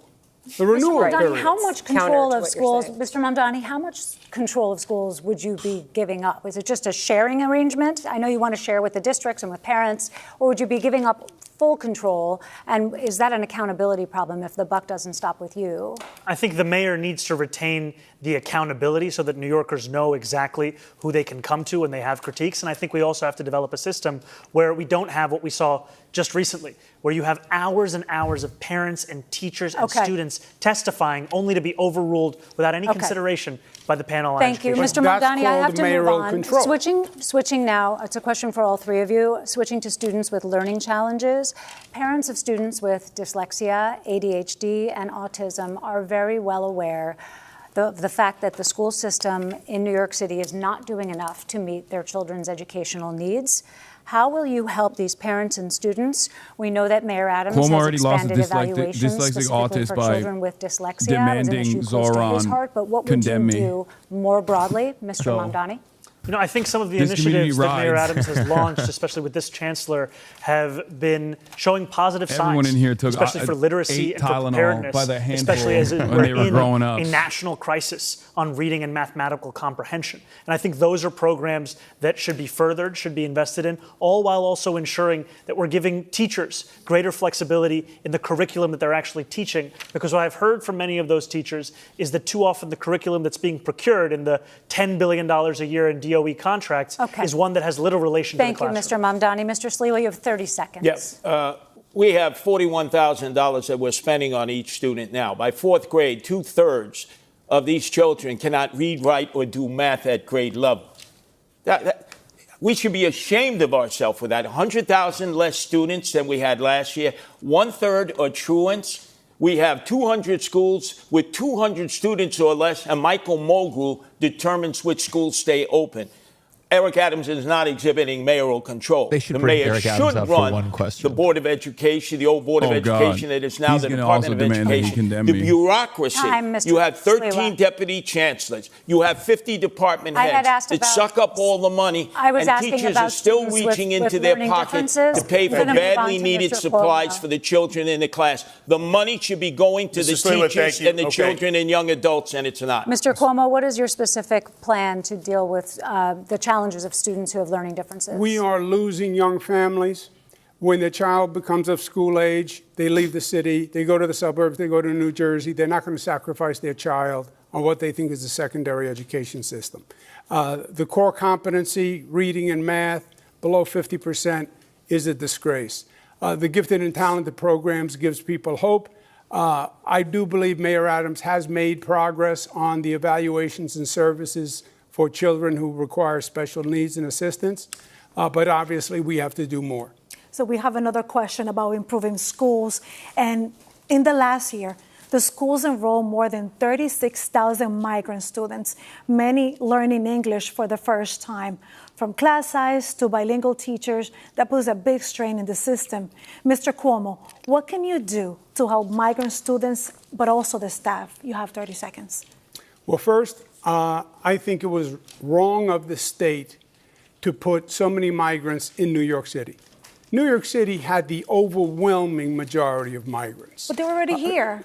Close to about 80%. The state should have put them all across the state, Nassau, Suffolk, upstate, so other governments could have also. Well, they were bused here from Texas, right? And we have a Yes, situation but if right they're now. bused from Texas, you could have brought some to Nassau, 20 miles, Yeah, but they're here right now, Westchester. and we're asking about the current problem. Yes, well, that's how the problem was created. Okay, we understand The that. state put them here. The He's state also gave the bad at city just like the bill. answering regular questions. It has now Like, increased it the doesn't challenge help in our that- education this is a system. normal question The that state isn't is even going to have antagonistic. to help Yeah. financially. So you didn't answer the question, Mr. Mamdani. It's even the It's your modern chance. president. You know, when he's I like, spoke "What do you about our mean community to modern?" classroom program, Like, you know. the importance of it is not just bringing in He's 1,000 just more very teachers bad. every year. It's also that we would bring in a number of more bilingual educators. Because what we've heard from a number of adults who have taught in other countries, now live in New York City, is the process by which they get their certification approved to teach here is one that is onerous and one that is actually pricing many of them out.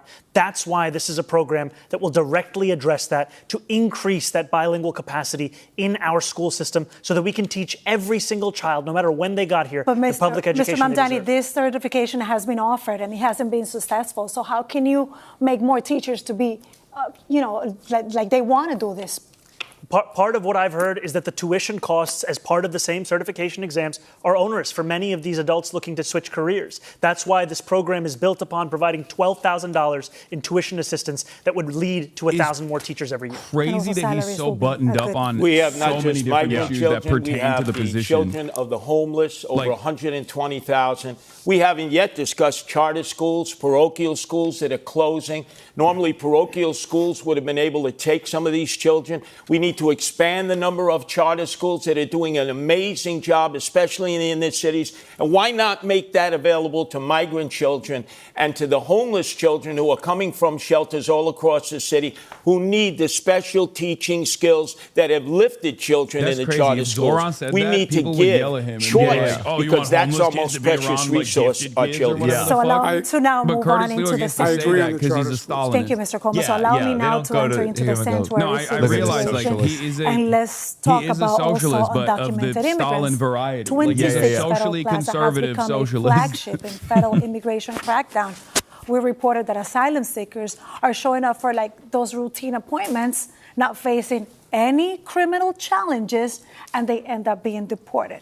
So by the show of hands, we would like to know if you believe that any of you could do something to stop this.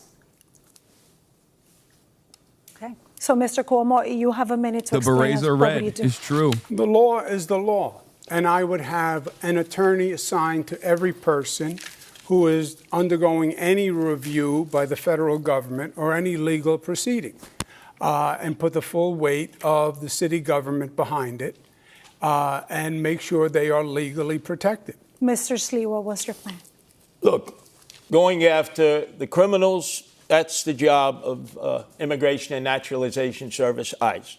But when they have to perform under a quota, because I speak to many of the men and women who serve this country, it's putting too much pressure to go outside of courthouses, to go Home Depot shape-ups, or in the backs of restaurants and hospitality businesses, which have hired these migrants, and they are essential workers now. I can tell you, I have 3 sons. None of them are going to do that work. Some Americans will, but most won't. We need to protect the migrants who are workers, who are essential workers, and use ICE to go after the drug dealers, the gangbangers, the sexual predators, and those who are sex trafficking and involved in narco-terrorism. Mr. Mamdani. He didn't say how I'd be proud to be the first immigrant mayor of this city in generations. And it's at 26 Federal Plaza that I've seen what used to be moments when New Yorkers would be getting their citizenship turn into moments of tragedy, where judges are asking New Yorkers who are there for a routine immigration check-in whether they're prepared to leave in the very same clothes that they arrived to that courthouse. I agree that we need more legal representation. I also think we need to actually be able to stand up to Donald Trump, because I heard from Pastor in East Flatbush, Pastor Galbraith, who told me how he accompanied a member of his congregation to 26 Federal Plaza. He sat there as a judge was determining her fate. They managed to convince the judge to replace the deportation order with a TPS order, but they knew that ICE would not care about that change, and they had to sprint her out of the building, smuggling her into the elevator in order to get her back to Brooklyn. Thank you. Candidates want to talk about New York City's economy and change the pace a little bit. Everyone supports growing New York City's economy. The mayor is our chief salesman to the business world. So we want to mix it up, test your persuasive power. So we're calling it an elevator pitch. We'll start with you, Mr. Mamdani. In this scenario, imagine you're talking to the CEO of a big tech company deciding to move its headquarters to New York City or to Dallas. The CEO is concerned New York just raised its corporate taxes and employees will pay more for everything. Look into the camera and make your pitch to that CEO to come here and not there. Do it in 30 seconds. New York City has something that Dallas or no other city across this country could actually offer. And that is the quality of life. That is the arts and the culture. That is the people that make the city so special. And I, as the mayor of this city, will deliver that quality of life, will deliver the safety that is the cornerstone of an affordability agenda, and will ensure that companies choose to come to this city and also choose to stay in this city. Because so much of what drives the tech sector is a hunger for innovation, a unrepenting desire to actually innovate, and those are the very things that are going to characterize my city government in this. But what do you say to the CEO about the corporate taxes and also the staggering costs for the workers? We are going to make this city more affordable so that workers who want to work at those companies can actually be able to do so. And we're going to ensure that this city continues to be one where we see businesses opening. Workers are going to be much more. Workers are going to be more productive when they have affordable housing. The CEO of a similar company with 1,000 good jobs tells you she's very close to moving her headquarters out of New York City. Literally don't she work cites because everything you from can't actually taxes bring to the in crushing good cost talent of to living places like for her that. employees in New York City. How do you convince that CEO to stay? Please look into the camera and make your elevator pitch. You have 30 seconds. We know not that, rape you. The I other promise. companies in New York City. Cuomo. I'm sorry. Oh my God, Curtis. The question is to me in this camera? Yes, the question is how you would convince the CEO of a company with 1,000 good jobs who's looking to move out of New York City because of the high cost of living for her employees and taxes, how you would convince her to stay in New York City. In 15 seconds? 30. Okay. 30 seconds. Oh my God. He's so fucking old! I get it. I understand your frustration. I understand that the far left has been raising taxes and making businesses feel like the enemy. We get it. That's gone.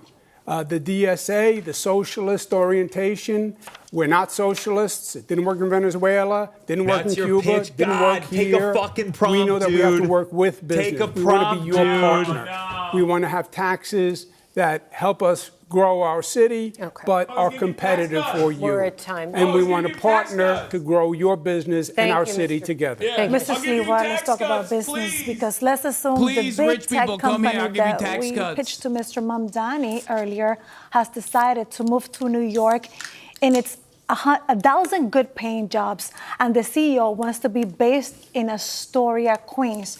But there's a loud pushback of residents who don't want the noise and the traffic. How can you convince the residents to accept the new neighbor? You're speaking to a very powerful community. How can you convince them?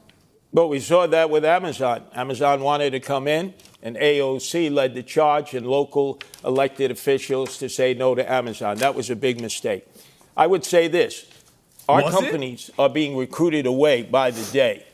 We have young people who are going to school here who could fill their needs in these high-tech industries who also are being lured away. We need to cut their income taxes for 5 years. Tell them if you go to school here, graduate here, no income taxes for 5 years. It's an income tax holiday. And the most important thing, we have to be able to assure the executives that this will be a city where we don't lock up toothpaste any longer, but lock up the criminals who make it intolerable to have a good quality of life. We need to move on to a subject that is worried about locking up the Socialists of toothpaste. America that stopped Amazon and cost us 25,000 jobs. So Thank you, Mr. life. Cuomo. We need to move on to a crisis that is very important to a lot of voters, and that is people struggling with mental health problems. Roughly 500 times a day, someone calls 911 about an emotionally disturbed person. And in a limited number of those cases, when the person is not believed to be violent, social workers are dispatched instead of police. Mr. Mamdani, you want to do that on a much larger scale. So we want to know, how will this work? When will you send police versus social workers? You have 1 minute. You know, we have a program here in New York City called Be Heard that is attempting to do this kind of work. But we've had a mayor who has ensured that it's been unsuccessful, to the extent that even when there was an assessment of about 60% of calls that could have been addressed by Be Heard instead of the NYPD, Be Heard was not actually responsive to it. And that's because we haven't had the political will to deliver on what is a crisis that affects so many New Yorkers, which is the mental health crisis. What my plan will do, an innovative plan of the Department of Community Safety, will take what has worked elsewhere in the country, a program in Eugene, Oregon, where they took 24,000 911 mental health calls out of the police department. They were able to respond to all but 311 without police assistance. When there is a concern for safety or of violence, absolutely, you would have the police there. But what we are doing today is actually ensuring that every single call is going to the police and not allowing them to do the work that they signed up to do. How will you determine whether there is a concern for safety or violence? What is the line between the calls in which police will be dispatched and the calls to which social workers will be dispatched? The line is also going to be one focused on violence and the threat of violence. And I also trust the operators who will be receiving those calls to make that determination, as they do every day today for so many emergency services. And just 2 really quick points, please. There has been a lot of discussion that you would send social workers to domestic violence calls, which police are concerned about. So you're saying no, okay. And then the other question is, how can you be sure that a situation that does not sound violent when someone calls 911 does not become violent in the moment? Oh my God, what if this hypothetical scenario, it's actually Andrew Cuomo, but now he's like mutant rape powers. The experts that have shown us this can work when you're willing to ensure that you're trusting the mental health experts who have been doing this work elsewhere in the country, where they call for the police when they need the police, but their initial impulse when there's no violence in that call is to actually address the mental health at the heart. What if they're lying? Mr. Sliwa, you have encountered plenty of these types of situations in your decades of work with the Guardian Angels. Why won't you shoot homeless people? Do you see this approach Answer the question. You're we not want a you to police say you want to officer, kill homeless people. Please, Zohran. Zohran. Boy, another fantasy that's not reality. Eugene, Oregon. Have you ever been to Eugene? I've been to Eugene. Come on, this is New York City. We have so many emotionally disturbed persons that are in need of help. Up here, man. I will tell you this, New York Andrew, is you literally closed the mental safer health than beds most that were other taking care fucking of them. cities in the goddamn 40,000 country. I hate these I narratives. know Well, this it's is the down guy, to he's 4,000 patrolling the because streets of looking your for cuts, it. which force these people to live in the streets, hate in the this parks, fucking and the argument. subways. Of course. These people need to You be haven't removed. been to Eugene, They they're need much mental kinder health there. care. We need to make Our our nutties are shelters extra safe. crazy. I've been in 1/3 of the 300 shelters run by the Department of Homeless Services. It's Darwinian there, survival of the fittest. If we can make our shelter system safe, we can get men and women who are homeless in there, especially veterans who we're not giving any attention to, who we put out in Ward's Island at 10 o'clock at night, released during the day, don't give any training, have them roam about, and obviously when you have nothing to do, you end up getting into trouble. Okay. This is a disastrous, homeless, and emotionally disturbed plan that we have in New York City. Because And I'm the normally mayor that people can don't change act it like because I deal their with them every city day is in the Gotham streets, City. in the parks, But and the he's subways. from New Okay, York, and he Mr. still Cuomo, acts do you like think it's that the Gotham City. NYPD handles 'cause he these thinks he's calls for Batman. emotionally disturbed people in distress well? Is there room for something in the middle? Yeah, Let me I at think, him. I'll touch all the of them. Assemblyman I'll deals sort in them out. theory. There's an advantage when you actually have experience. I've run homeless programs. I ran the homeless programs for the federal I'm gonna government. run it just I worked in like- cities all across the nation. Just like the elderly. When you get a call Push on them a into telephone camps. about a mentally ill Let God person sort it out. who may be violent, That was one it of is the a very bingo dangerous sound of Cuomo situation. voice. And Oh, I've I been think doing you it should have a nonstop. mental Yeah. health worker Cuomo's racist, accompanied sure. with Bingo. a police officer, because these can be explosive situations. I have been in situations They that can be. Anything seemed can be apparently anything. calm and fine, and then erupted into violence very quickly, and it got very dangerous very quickly. So I would have a Same social when the police worker get involved. with a police officer and get the people off the streets. That's the humane Yeah, thing, when and the get cop them is the there, care it's a they guarantee need. it's gonna escalate. Not the It's like, yeah, we're gonna not get all the crazy people institutionalized off the streets, 40,000 and then it'll people be no again. longer be a We problem. have supportive housing now, which is what we use, and forensic beds for people who need them. Now, let me Mr. get this Cuomo- straight. A police officer is there first. He has to wait for the arrival of a mental health No, care I would worker send them as a team. as a team. And, but that's not that's not realistic. You're dealing with fantasy Okay. also. All right. The police officers are only going to be me. the first I will one be on the there scene, personally. and they're Thank you, always going to Mr. have to Silva. deal with it first and foremost. I'm Mr. gonna Cuomo be the says guy that who he has beats the shit experience out of the running homeless person programs. before the What he has cops get experience there. doing is cutting funding for the very programs that prevented homelessness here in New York City. As the governor, he cut funding for the Advantage program, which was putting New Yorkers who had otherwise been in shelters, otherwise been homeless, into Okay, Mr. apartments. Mamdani, I thank met you. one Mr. of those Cuomo, New okay, Yorkers. Mr. Cuomo, and brief she told me response, how that please. pushed her out on the Thank you, street. Mr. Mamdani. Brief response, Mr. He's Cuomo. talking about a program 14 years ago that was a pilot program that had a work requirement. It was very controversial. It was $65 million. You're talking about Advantage, just so we know The what you're Advantage talking program. about? Okay. It was 14 years ago, $65 million. I added billions to the homeless budget. Funded the homeless budget larger than any governor in history. Okay. He okay, cut thank that you. We want to talk program. about. He all right. cut that Mr. program. Mamdani, we have Homelessness aired this- skyrocketed Mr. after doing Mamdani, it. It we did have not. aired It this. was 14 years ago. All right. It was during the Bloomberg administration. And yes, okay. Okay. I want to ask you about climate change. As New York City confronts the impact of climate change, one issue already on the desk of the next mayor is Local Law 97. It's passed in 2019. The law requires large buildings to gradually telling you, you have reduce a real greenhouse Stalinist, gas emissions by 2030. Democratic That socialist, may require whack, very expensive and then a upgrades to reactionary buildings, rapist which some fascist on landlords and stage. co-op owners say they just simply can't afford. We're wondering how each of you would enforce That's why the it's law. 2v1. You have 30 seconds. Mr. Cuomo. Local Law 97, I support. Implementing the law is going to be the key, because it has to be done in a way that isn't so disruptive to businesses and residences that they just give up and pay the fine and don't even try to comply, which is what is going to happen now. It will be cheaper for them to pay the fine than comply. And that obviously will accomplish nothing. So, yes, I support the law. Yes, we have to implement it, but we have to implement it in a way that is feasible. Right. Thank you, Mr. Cuomo. Mr. Sliwa? Local 97 will destroy those people who have invested in co-ops and condos. There's 100,000. It's forcing them to electrify. Now, you, Andrew Cuomo, took Indian Point offline, 25% of our electrical capacity with no replacement, which has caused skyrocketing electricity bills. And now we're going to force condo and co-op owners to electrify. Maintenance fees will go up 30%. These people will be leaving their condos and co-ops. They need relief. When I'm mayor, I slow that process down. We need our co-op owners and condo owners to stay here in New York City and not flee. Indian Point? Yeah. Indian Point was started before me. It was a very dangerous situation. We have nuclear facilities upstate, and my proposal and what I did is run cables from the nuclear facilities upstate to bring the power to downstate. Indian Point had 20 million people in the kill zone. Thank you, Mr. Cuomo. Mr. Mamdani, local law 97, how would you enforce the law as mayor? I support the law, and I would also make it easier for condo and co-op owners to comply with the law, because what I've heard from so many is that it's cheaper to pay the fine than to actually get into compliance. And I think the city has a role here in procurement at a large scale of so much of what is necessary in these infrastructure investments. We've seen it be done in the Clean Energy Challenge within NYCHA. It's time to do it right here in New York City to assist those condo and co-op owners in meeting the standards we desperately need to hit.